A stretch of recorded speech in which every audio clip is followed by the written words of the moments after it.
En el presente video daremos respuesta a las numerosas preguntas presentes en la guía de actividades de la primera semana del Ministerio de Educación.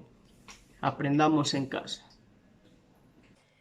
Es un agente infeccioso microscópico que se reproduce dentro de las células de otros organismos, causando perjuicios en esos otros organismos. Entonces, prácticamente el virus sería el huésped y la célula de ese otro organismo vendría a ser el hospedero, que le da alojamiento al virus. Los virus se reproducen al apoderarse de la célula hospedera.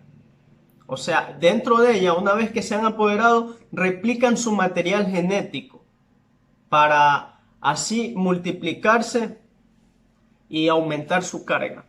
Para prevenir un contagio de estos virus, nosotros debemos tener como primera arma un buen sistema inmunológico. Esto lo adquirimos mediante una buena alimentación. Otro consejo sería mantener una buena higiene, limpiando los objetos que utilizamos, aprendiéndonos a lavar las manos, aprendiendo a toser y a estornudar, usando tapabocas o mascarillas, como les quieran llamar. Entonces, esos serían formas de prevención. Claro que existen virus similares al COVID-19. Por ejemplo, tenemos los virus de la influenza. Estos virus causan enfermedades respiratorias. Estas enfermedades respiratorias pueden ser leves, graves o incluso mortales. También tenemos el MERS, que también es causado por un coronavirus. El MERS es conocido como síndrome respiratorio por coronavirus del Oriente Medio. Tenemos también el SARS. El SARS es el síndrome respiratorio agudo grave, que también se provoca por coronavirus. Bueno, para desinfectar el hogar, primero debemos cuidarnos a nosotros, ¿no? Previo a la desinfección del hogar, debemos utilizar guantes para no entrar en contacto directo con objetos que se presuma que estén contaminados. Una vez que tengamos nuestros guantes listos, debemos limpiar con agua y jabón todas las superficies que requeramos. Luego de eso, aplicar el desinfectante. Tener en cuenta que el desinfectante a usarse no sea tóxico, ya que este puede afectar la salud de quien lo esté utilizando. Entonces, mucho cuidado con la utilización de desinfectantes. Antes que todo, nosotros tenemos varios desinfectantes en nuestra casa, como lo son el alcohol antiséptico, incluso el cloro que utilizamos para lavar la ropa, lo podemos utilizar para desinfectar ciertas superficies. Ahora, si me baso en los componentes de un desinfectante, tengo que tener presente que de ley va a tener un principio activo, que es la sustancia con poder desinfectante, la sustancia primordial. Luego de eso voy a tener un agente espumante, voy a tener un agente espesante, voy a tener un aromatizante, voy a tener un colorante y el agua. Esos son los componentes para elaborar un desinfectante. Principio activo, dependiendo de cuál quiera utilizar. Hay principios activos tóxicos que tienen acción desinfectante, como lo es el formol. Podemos utilizar creolina, podemos utilizar amonio cuaternario. Entonces, cualquiera de esos principios activos. Como agente espumante puedo utilizar el Texapón o el nonilfenol. Si requiero de un agente espesante, voy a utilizar el CMC, conocido como carboximetilcelulosa o el celosay. Colorante al gusto de quien lo elabora. El aromatizante, de igual manera, al gusto de quien lo esté elaborando. Combinando todo eso con el vehículo principal, que es el agua, podemos obtener un desinfectante.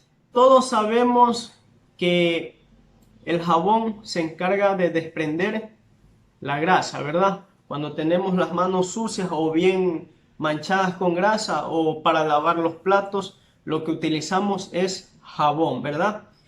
Y automáticamente disolvemos esa grasa. Entonces, les voy a hablar un poco acerca de la estructura del virus, la estructura externa. El virus tiene una membrana con una bicapa lipídica. Quiere decir que posee dos capas de lípidos.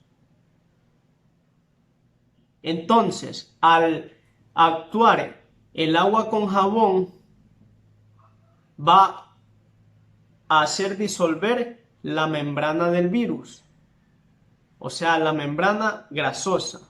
Va a ser disuelta porque va a entrar en acción con el jabón. Entonces, esa membrana que recubre al virus, o sea, le da protección, va a quedar desnaturalizada. Por ende, va a quedar el virus indefenso.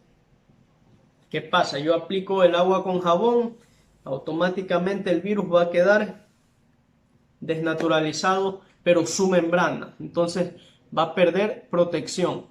Pero eso sí, tener en cuenta que cuando yo me lavo las manos, debo tener un buen lavado, ya que en las manos tenemos superficies rugosas. Entonces el virus puede estar bien adherido a esa superficie. Por ende, tenemos que rozar bien las manos para que pueda haber un correcto lavado de manos. Según la OMS, la concentración de cloro libre en el agua tratada debe estar en un rango de 0.2 a 0.5 miligramos por cada litro de agua. Esto se aplica al momento de potabilizar el agua mediante procesos de cloración. Esos son los rangos que están estipulados por la OMS. En sí, lo que han existido más es epidemias. Vamos a hacer una aclaración de qué es una pandemia y qué es una epidemia. Una pandemia es cuando una enfermedad se extiende por muchos países, logrando contaminar a gran número de personas. En cambio, una epidemia es cuando una enfermedad ataca a un gran número de personas en un mismo lugar y un tiempo determinado. Ejemplo, la gripe.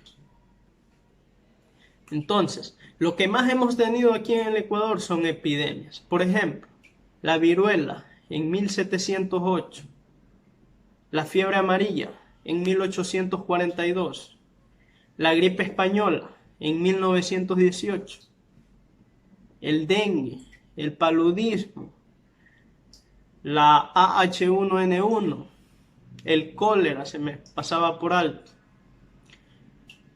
Y ahora el COVID-19, el ébola. Entonces son muchas las epidemias que han pasado por nuestro país, Ecuador.